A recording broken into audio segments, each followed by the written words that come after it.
to our next presenter, Ms. Angie Thompson. Please come forward.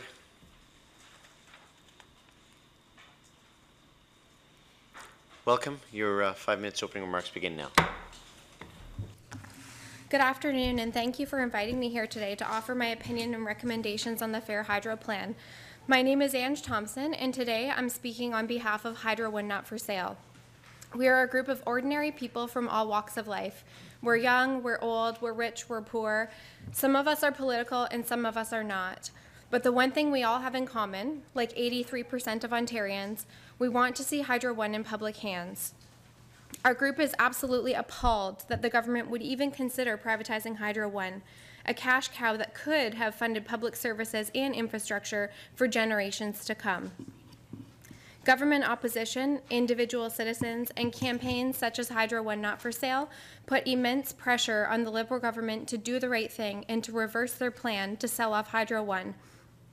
Unfortunately, our pleas fell on deaf ears, and instead of offering the public hydro that we need, the Liberal government is offering inadequate relief plans that we, the citizens, are paying dearly for. When I look at this Fair Hydro Plan, I see nothing fair at all.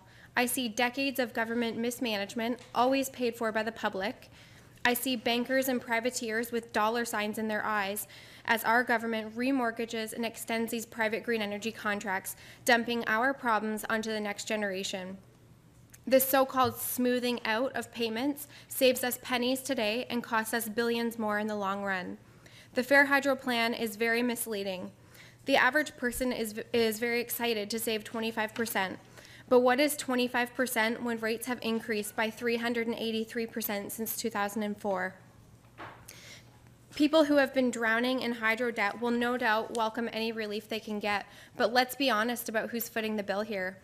The truth is, under the proposed Fair Hydro Plan, we will see temporary relief, and I put emphasis on temporary, for only 4 years, which coincidentally takes us into the next election, immediately followed by dramatic rate hikes. By 2026, rates will be just as high as they would have been without this plan. So really, who is the Fair Hydro Plan benefiting, the Liberals or the citizens of Ontario? The Fair Hydro Plan is inadequate in addressing the current energy crisis for one fundamental reason. It doesn't acknowledge the real problem, which is privatization.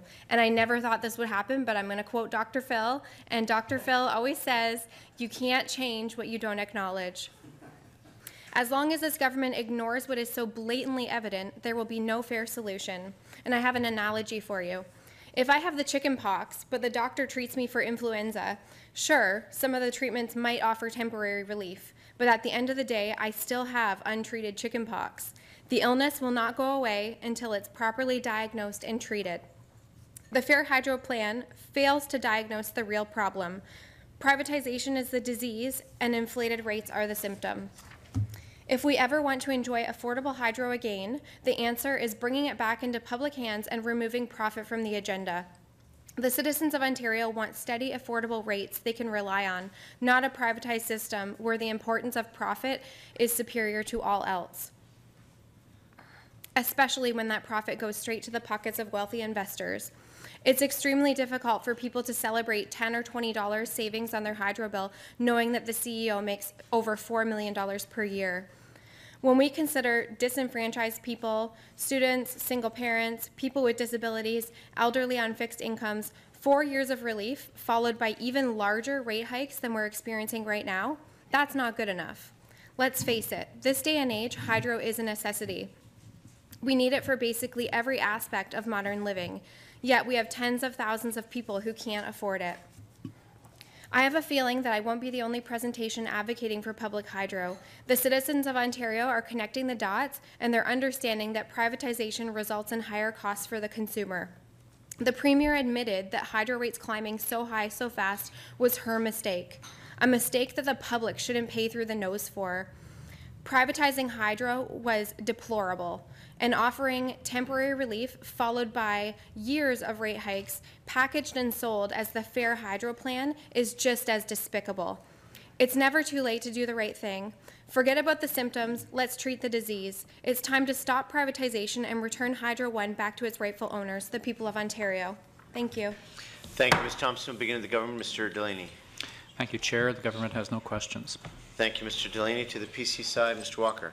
Thank you very much. Thank you very much for your presentation. Just want to ask and throw something on the scale. So, right next door to me is Bruce Power, which has been privatized. Are you aware that the whole refurbishment is going forward with private investment dollars with no money to the government, and the rates are 30% less than what the normal rates are? And at the end of the day, that asset will be given back with all of the funds for decommissioning even put in there through that operation. So I just want to make sure you understand that there are other opportunities that sometimes private sector, they employ roughly 4,500 people. With the refurbishment, that'll go up to 8,000 very well-paying unionized jobs that are going to have a huge ripple effect across this province. So I think it's actually been a good deal that works well for the taxpayers at the end of the day.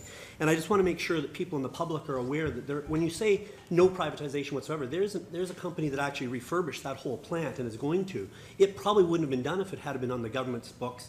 And particularly with certain governments would have probably never gone down that road. So I just want to make sure on the record that we balance that ledger a little bit, that I think they provide great opportunities in our community. They fund the things like hospitals and health clinics and all kinds of charities across with a lot of that so-called profit they make. They put a lot back into the community. The question, I guess, is you talked a little bit at the very start about the Hydro One. Do you believe this should have been in their platform when the Liberals went out? I don't think it should have been in their platform because I think it's a garbage plan. I don't think they should have privatized Hydro One. It wasn't in their platform, and because it wasn't, no one expected it. So having said that, and I would agree with you, then if they were going to do something as significant as selling off probably our biggest asset, should it at least have been a referendum to the people to say yes or no? Absolutely. I mean, I think it's one thing to say what you're going to do and do it. It's another thing to lie to the public and say on record, we are not privatizing Hydro One, we are not selling off Hydro One, and then go ahead and sell it off. Thank you. I'll turn to my colleague. You talked about some of the insiders that have benefited, including some of the high-priced executives at Hydro One. Are you aware that the former CFO at Hydro One bought $115,000 worth of shares the same morning the Minister of Energy announced that the final sale of Hydro One shares had actually taken place? I was not aware, and I'm not the least bit shocked. You're not the least bit shocked? No, absolutely no. not. And how does it make you feel? It infuriates me. I mean, I think that's what infuriates a lot of people, is that the government hasn't been upfront and honest about the way that this sale was taking place in the first place. And there have been a lot of bankers and investors that have benefited from this, certainly not the people of Ontario. Mm-hmm. Would you agree? I agree. It's the bankers, it's the privateers that are making all the money, and the citizens of Ontario are going to pay the price forever. Thank you. Thank you, Mr. Smith. And I'll move now to the NDP, Mr. Tabbins. Thank you. And thank you, Ms. Thompson, for being here this afternoon.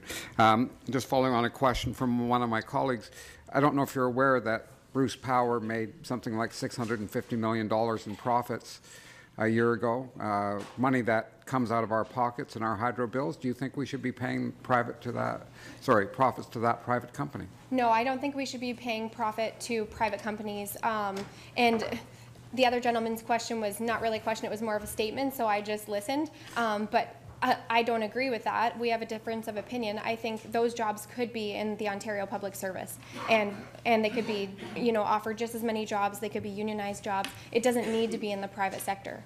Absolutely.